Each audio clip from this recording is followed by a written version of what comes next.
Welcome into the big fight breakdown here on ProBox TV. Well, got a big one coming up. That's right, this weekend in the Featherweight division. If you watch ProBox TV, a few things you know. Number one, competitive fights. Number two, all action. Three, names that advance with great performances. Angelo Leo, you know him well. If you watch ProBox TV, he gets an opportunity at the Featherweight title this weekend. Does not have an easy one in front of him, however. We'll take a look at the champions and the belts they hold. An exciting division. Also, some great names just below it that might be moving up. WBO, Rafael Espinoza, IBF, Luis Alberto Lopez. That is the one on the line for Angelo Leo, Nick Ball for the WBA, and Ray Vargas for the WBC title. In studio, of course, alongside Paulie Malignaggi, not just to break it all down, but to talk with Angelo Leo, who joins us now. First off, thanks for making time for us, man. What do you think of this opportunity? 25 professional fights. You are 30, right in your physical prime. What do you think of the timing of this title opportunity?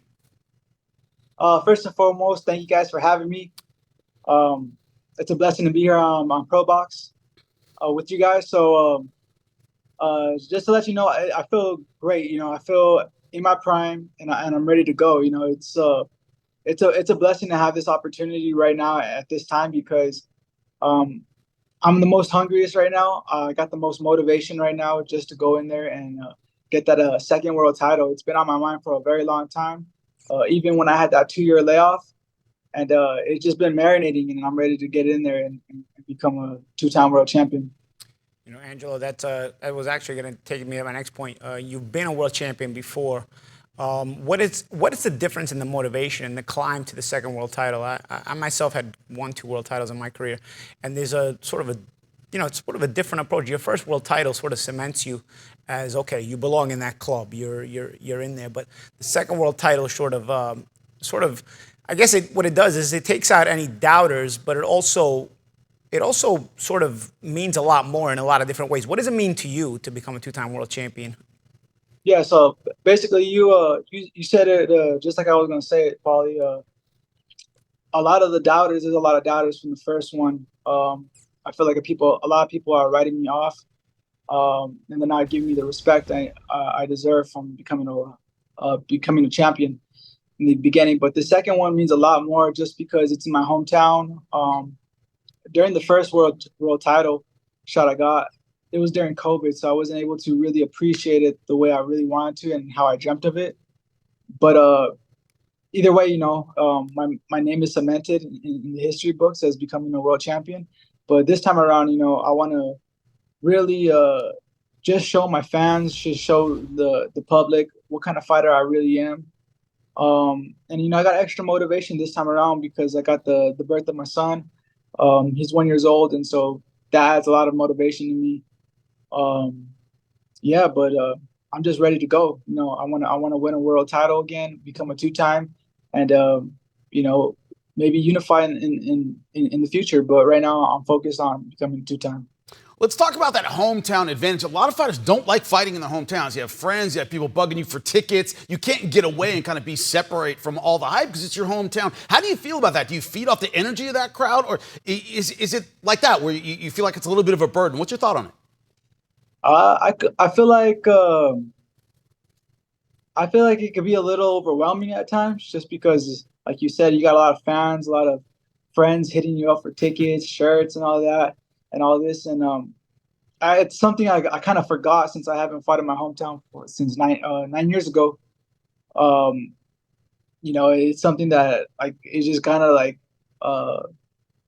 it retraced back my memory. It's different from 9 years ago now. You're in big fights, right? Right, Angelo? Yeah. It's very different from 9 years ago. Definitely, for sure. I see my face more like at restaurants and billboards and everything. So it's a lot different than 9 years ago. Angelo, that you mentioned before when I asked you before, you mentioned about possibly unifying in the division.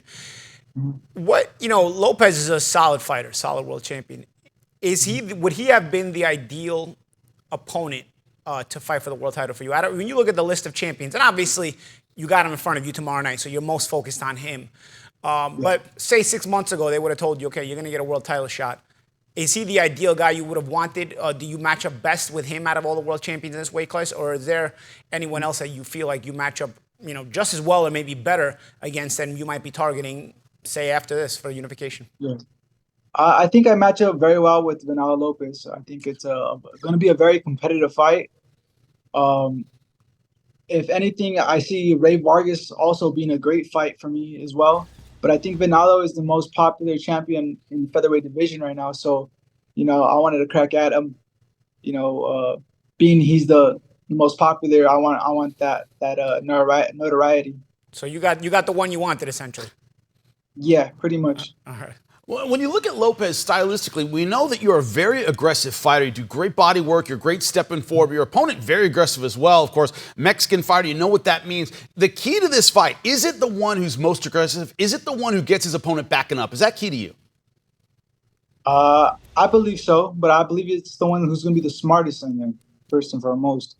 All that other stuff does count, but I think it's going to come down to the skills in this fight. Angelo, a lot of times right before a fight, people like to ask, oh, well, what's the key to victory? How do you get there? And of course, as fighters, we hate that because we don't want to give up our game plan right before the fight. So I'll frame it in a different way. What are the things you feel like Lopez does that you have to be most careful about? Because if I frame it and what you got to do to win, I know you don't want to give up your game plan. So what are the things you're looking for in what are the things you look at as far as the strengths Lopez has in his style? I think Lopez knows how to win rounds. One thing about him is that he goes in there and he could lull you to sleep for the first 2 minutes and then boom, all of a sudden just come out with the combinations and with a barrage of punches, and he'll just win the round like that way. He's also pretty explosive. He likes to leap forward, hence the name Venalo. So he likes to go forward and throw a lot of punches. So that could, get fighters off their rhythm just because they're moving back at a high pace. And he does got some pop in his punch, So a lot of people are not willing to exchange with them. But there comes a time where you have to just put your hands up and go toe to toe with them. On the screen right now, we're looking at the odds for the fight. An underdog going in. How much motivation is that for you? How much motivation is it to have people talking about you on Monday and your performance? It's a lot of motivation, because I know a lot of people have doubted me in this fight. I know I'm the underdog in this fight, so I want to prove to people that what type of fighter I am and who I am. And Angelo Leo is here to stay. Angelo, do you prefer to be the underdog? Is it more motivating, or do you like it to be the favorite where everybody's singing your praises going into the fight? I personally, as much as I enjoyed being praised, I thrived more when I was an underdog. It gave me more of a chip on my shoulder. But of course, some guys, they live at the top, they live on the A side all the time, and they thrive on that. If you had your ideal situation, do you prefer being the underdog or you prefer being the favorite? I'm with you. Probably I like being the underdog just because it gives me that gets you chip more on my mad, shoulder. right? Yeah. It makes you pissed. It makes you mad. Yeah. Like you want to go in there and just prove everyone wrong. Mm-hmm. So, but hey, we fight to become the champion and to stay there on top. So when I do get there, I want to keep that same hunger that I do as an underdog. Well, that's the thing, right? The odds don't win the fight. I mean, the odds are just made for betting and whatnot. You got to get in there, and it's just you and another man at the end of the day. That's how I always used to look at it. It's like, it's me and another man, and that's it. We're going to settle it. Odds don't matter. Articles don't matter. Press clippings don't matter at that point. It's just you and the other guy, and you guys are going to decide it. Yeah, exactly. With the amount of experience you've had, you talked about fight IQ. This isn't just about aggression. It's about who makes the right decisions at the right time. At what point in your career, man, did you think, I've got the seasoning to, as you said, win rounds, win long, difficult, grueling fights? When in your career did you feel like, I'm ready for that level of step up? I'd have to say right after my fight with Alameda. I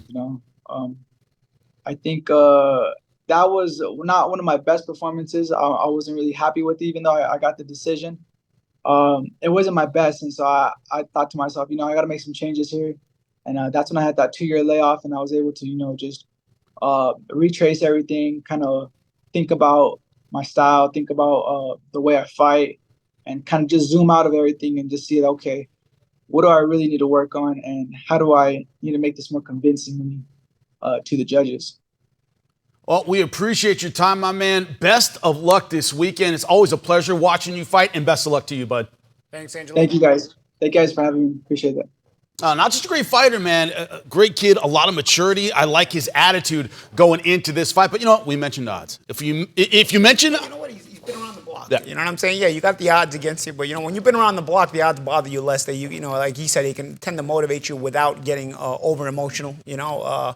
I can remember my second world title fight. I also was the underdog going into the fight, you know. So but you learn how to deal with it, you know. My second world title win, not my second world title fight. My second world title win. But you know how to deal with it a little bit better. You let it motivate you without getting too over emotional. And you can see Angelo has that sort of poise. He's been here, done that. He's been around the block, like I said. You know. We'll see the best version of Angelo in the ring on tomorrow night. You can't mention the odds without talking about, that's right, the better side about the fights this weekend. We have another one, Ortiz versus Bohachuk. Also, the Leo fight. Let's see how the jacket looks on the better side.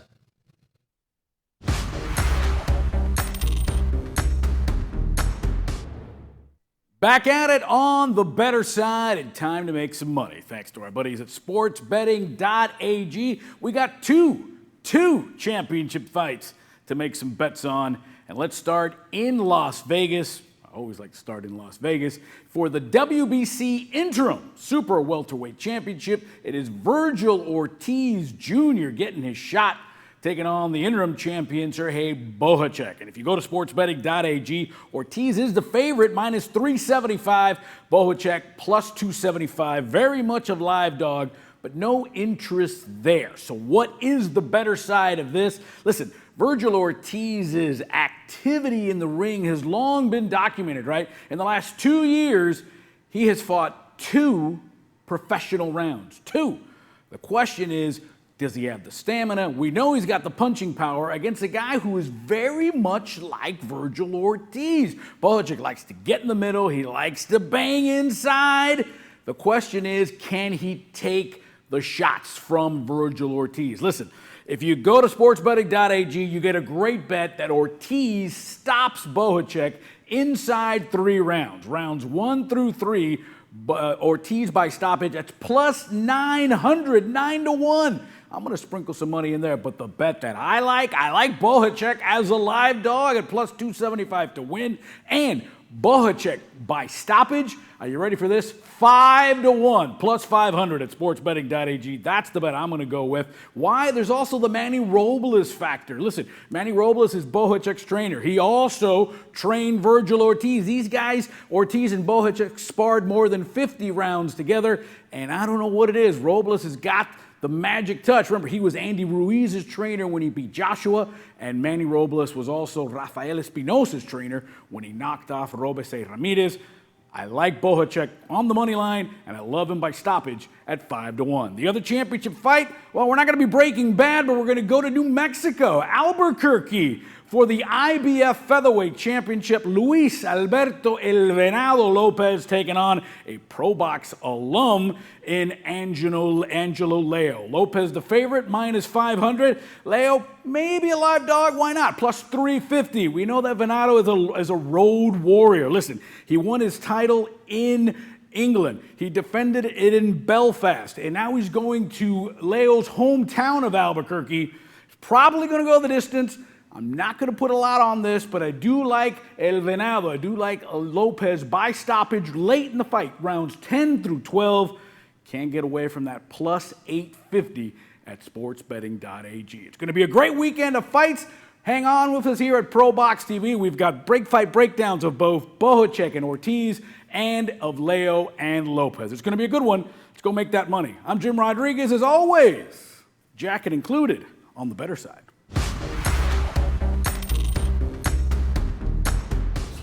Well, J-Rod's jacket was understated. That pocket square was terrible. So I give it like a 50. Like he's half. It sounds like he's doing okay. You see the numbers there. Luis Alberto Lopez versus Angelo Leo. You heard J-Rod say it about the betting underdog, which Angelo Leo is about 3.5 to 1. How does he pull the upset if he does? I happen to agree with J-Rod. It's probably going to be a long one. Neither guy's a knockout puncher. How does he maybe get it done if he can?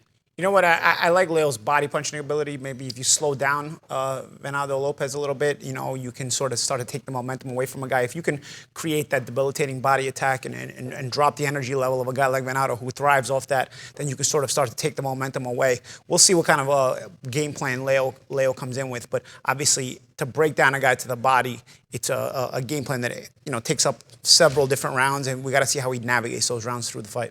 All right, but when you look at Lopez, his ability, a little bit more experience at the elite level. He's a gigantic betting favorite. But do you think he goes for the stoppage late? Do you think he sticks to the game plan, like you said, which can be difficult to do? Leo usually comes in shape, and he's kind of pesky in that way, and he's got, I think, underrated speed in some ways as well. Good snap to his shots.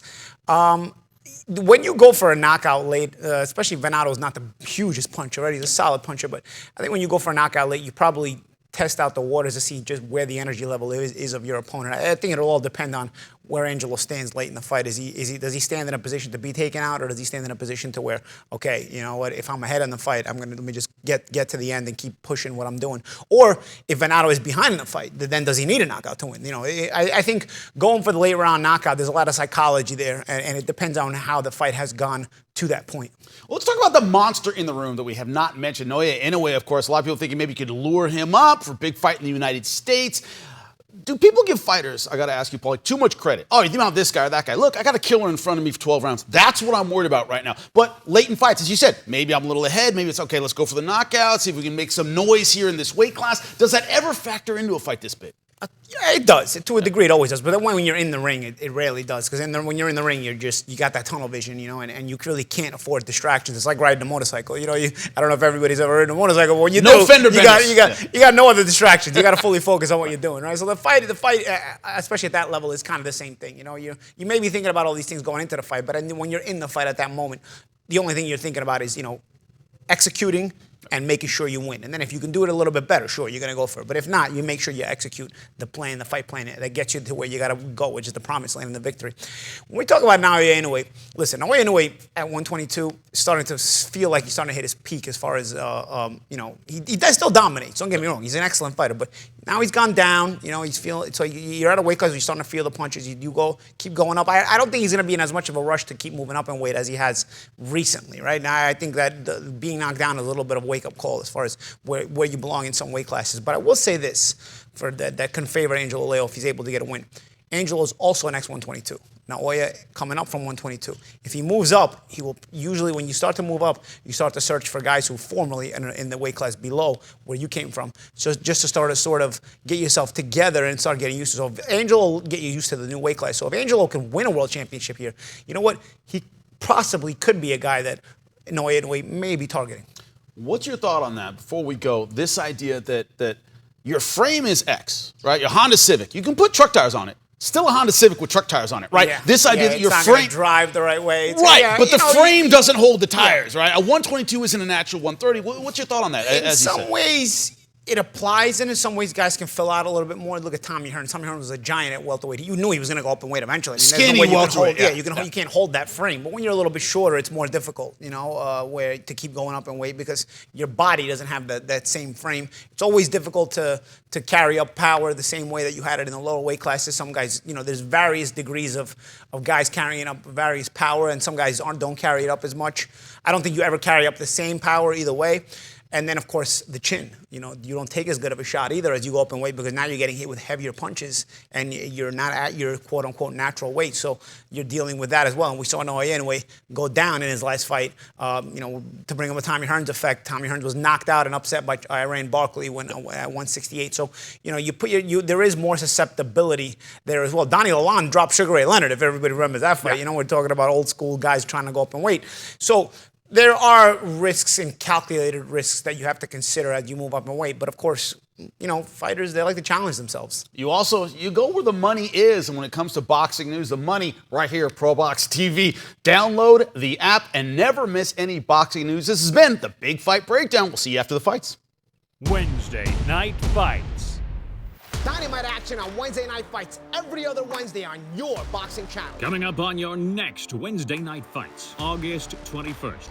Former Unified World Champion Swift Jarrett Hurd takes on former Unified World Champion Jason Banana Rosario.